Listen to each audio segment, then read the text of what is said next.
Hello friends, welcome to the Real Facts channel. Have you ever dreamed of being away from civilization so that you forget about everything material, everything that keeps you awake at night, and to be alone with the harmony of nature and there's only silence, sea or ocean around? And if your answer is yes and you are already packing your bags, then first you'd better learn an amazing story of Jose Alvarenga, who was very unlucky to be alone in the ocean. And that is what I will tell you about today. Before we start, I would like to remind you that after watching the video, you can go to our channel where you will find many interesting, amazing, and touching stories. Everything started in November 2012. All the local coastal rescue services of Mexico were operating along the coast and doing their best as a fishing vessel with 2 people on board went to sea from one of the villages. They were professional, experienced, and qualified fishermen, but after entering the sea, no one ever saw them. Naturally, after a while, the ship was completely forgotten. Everyone forgot them except the fishermen's relatives. So the search for the missing men did not bring any results. It seemed that this could be the end because, unfortunately, it so often happens that the sea takes even those who know the sea very well and spend most of their lives there. But not this time. Suddenly, after 2 years, people remembered this story again, but it continued in a completely different place, or to be more precise, on the other side of the world. In the heart of the Pacific Ocean, in the islands of the Iban Atoll, local people noticed a strange man. He was skinny and he was almost without clothes. He looked like a wild beast, but he was screaming something in Spanish as loud as he could. People could see fear and confusion on the face of the stranger, and they tried to assure him with their gestures that they would not cause any harm to him.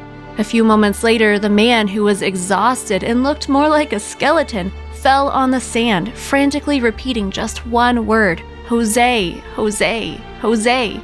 Seeing such a thing, the inhabitants of that coastal small village loaded the man, who was already unconscious, into a vehicle and took him to the nearest hospital. And there, having regained consciousness, almost a day later, Jose told his story. He said that he went to sea from the coast of Mexico. That day, everything was just fine. But a few hours later, when the ship with the crew was already far from the shore, a storm suddenly overtook them. The ship began to swing from side to side. The size of the boat was about 2 medium pickups, so it quickly became full of water. The men had no choice but to scoop water from the boat with a bucket. At this time, Jose was trying to chart a course so as not to get lost in the ocean. All night long, the fishermen were almost fighting with the storm to survive. At 9 a.m., the storm stopped, the sky became clear, but the happiness of the fishermen was spoiled by engine malfunction. When they tried to start the engine, they realized it was completely destroyed.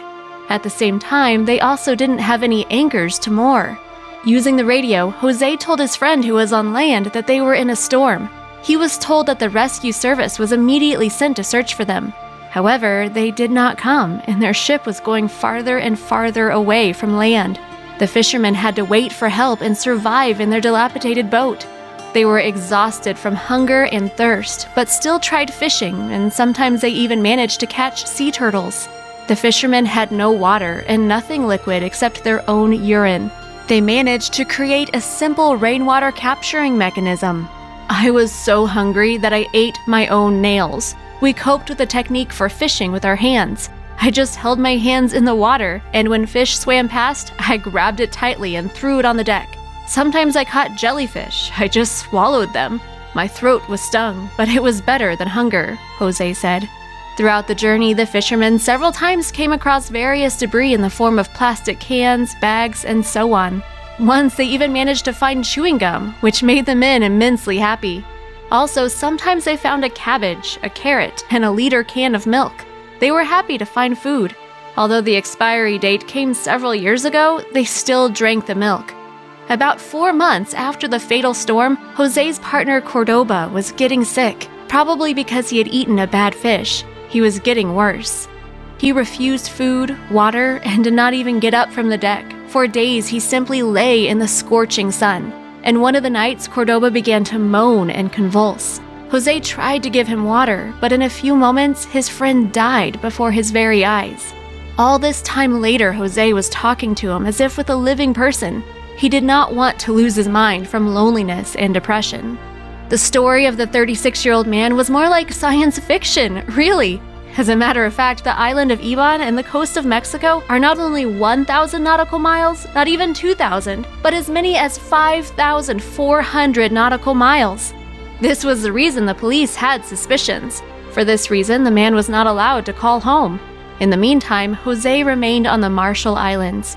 He ate everything that they brought to him, but at the same time, he remained hungry. He no longer hoped that someday he would again feel firm ground under his feet.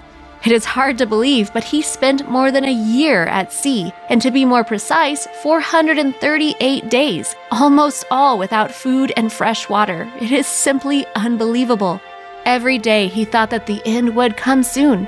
He was depressed. He was gradually losing his mind. And in this way, every new day began for him.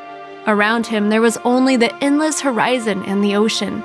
And finally, when he was ready to give up, he saw the island in the distance.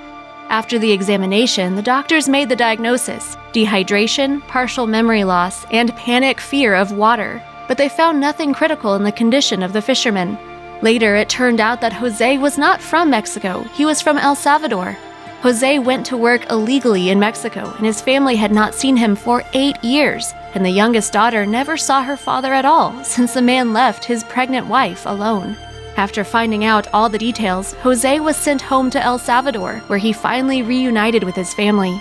His mother never ceased to believe that her son was alive and would return home. All this time, she had been waiting for him. Jose also contacted the parents of the second fisherman, Cordoba. They talked for a long time about their son and about his last days. He was able to keep fit, but after a while he broke down, experienced panic attacks, and suffered from hallucinations. In the end, Cordoba died in my hands, Jose told about his partner. When everything about the fisherman's adventures became known, the journalist Jonathan Franklin wrote the book 438 Days. It is an incredible true story of a survivor at sea. For many people, this story once again confirms the importance of not giving up in frightening circumstances. We always must fight, is Jose Alvarenga's motto in life. Friends, write in the comments what, in your opinion, helped Jose to survive. Well, that is all for today. Rate the video, and see you soon.